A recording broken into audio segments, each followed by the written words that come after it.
सूरदास कृष्ण भक्ति। सूरदास कृष्ण भक्ति काव्य के प्रमुख कवि। सूरदास कृष्ण भक्ति काव्य के प्रमुख कवि। ये महाप्रभु वल्लभाचार्य के शिष्य थे। ये महाप्रभु वल्लभाचार्य जी के शिष्य थे। सूरदास के काव्यों की भाषा जो है, सूरदास जी ने अपने जो काव्य लिखे हैं उनकी भाषा है ब्रज भाषा। ब्रज भाषा है जो बहुत ही सरल और मधुर है। ब्रज भाषा जो है वो बहुत ही ज़्यादा सरल है और मिठास भरी है। तो सूरदास जी ने जितने भी पद लिखे हैं वो ब्रज भाषा में लिखे हैं, क्योंकि उस भाषा में बहुत ही ज़्यादा मिठास और अपनापन है। सूरदास जी की प्रमुख रचनाएं, इनकी जो प्रमुख रचनाएं हैं वो हैं सूरसागर, सुर सरावली और साहित्य लहरी। अब उनके पद जो हैं सूरदास जी के, कुछ शब्द और उनके अर्थ। जो पद हैं सूरदास जी के, उन्हीं पदों में से ही कुछ अर्थ लिए गए हैं। सूरसागर कविता से, सूरसागर जो है उससे लिए गए हैं। सूरसागर जो रचना है, सूरसागर की रचना से कुछ शब्द लिए हैं पदों से। तो उन पदों के अर्थ जो हैं, जो कठिन शब्द हैं, उनके अर्थ इस प्रकार हैं। तोको यानी तुझे या तुम्हें। इस जो सूरदास जी के पद हैं उनके अर्थ हैं, जो कठिन शब्द हैं उनके अर्थ हैं तोको यानी तुझे या तुम्हें। अरुण लाल। धूल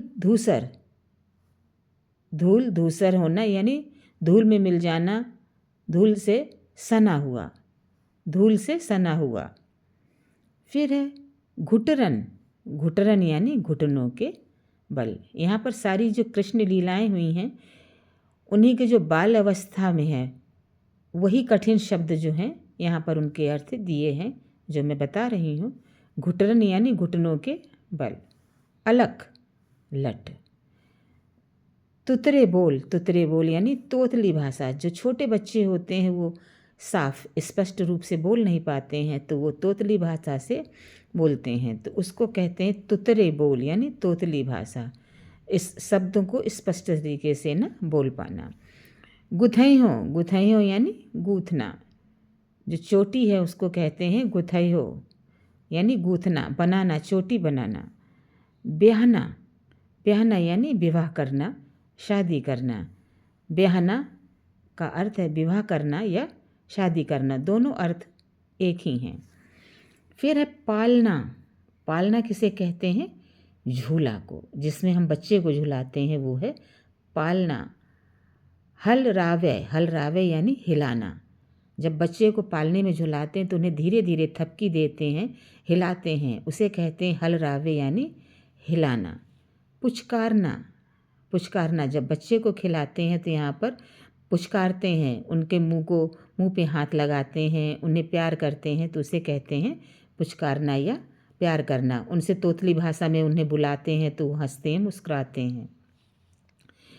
फिर है निंदरिया यानी नींद। बच्चे को हम तरह तरह की भाषा से सुलाते हैं, जब सो जाते तो कहते हैं निन्नू कर ली है, निंदिया आ गई है, मेरी बेटे की आंखों में निंदिया आ गई है, निन्नू कर रहा है, तो ये कहते हैं निंदरिया यानी नींद। बेगही यानी तेजी से, बेग से चलना। हवा जब तेज चलती है तो उसे कहते हैं बेगही यानी तेजी से चलना। मूंदना बंद करना, आंखें बंद करना को कहते हैं मूंदना, बंद करना यानी हमने ढक लिया है। सैन इशारों से। अकुलाई जिसे मिलना मुश्किल है। अकुलाई यानी व्याकुल होना, जिसे मिलना मुश्किल है। झुंगली कहते हैं झबला। जो छोटे बच्चे को एक कुर्ता पहना देते हैं जो बहुत ही ढीला ढाला सा होता है, उसे कहते हैं झबला यानी ढीला वस्त्र। अबही माने अभी जो है वो ब्रज भाषा है, इसका अर्थ है अभी। और अब मैं बताने जा रही हूँ कुछ सामान्य प्रश्न। कुछ सामान्य से प्रश्न हैं जो इस प्रकार से हैं। कुछ सामान्य प्रश्न और उनके उत्तर। पदों के संदर्भ में कृष्ण और गोपियों के संवाद। कृष्ण की बाल लीलाएं और सूरदास की भक्ति भावना का उल्लेख किया गया है। तो यहाँ पर कुछ बहुत ही छोटे से प्रश्न और उत्तर हैं। एक ही शब्द के प्रश्न और एक ही शब्द के उत्तर हैं। एक शब्द या एक वाक्य में प्रश्न और उत्तर। पहला है हमारा, गोपियाँ किसे संबोधित करते हुए बातें कर रही हैं। गोपियाँ किसे संबोधित करते हुए बातें कर रही हैं। तो इसका उत्तर है, गोपियाँ उद्धव को संबोधित करते हुए बातें कर रही। संबोधित यानी उनके बारे में बताते हुए बातें कर रही हैं। फिर है, श्री कृष्ण के कान में किन आकार के कुंडल हैं। किस आकार के यानी किस शेप के कुंडल हैं जो कानों में पहनते हैं, उन्हें कहते हैं कुंडल।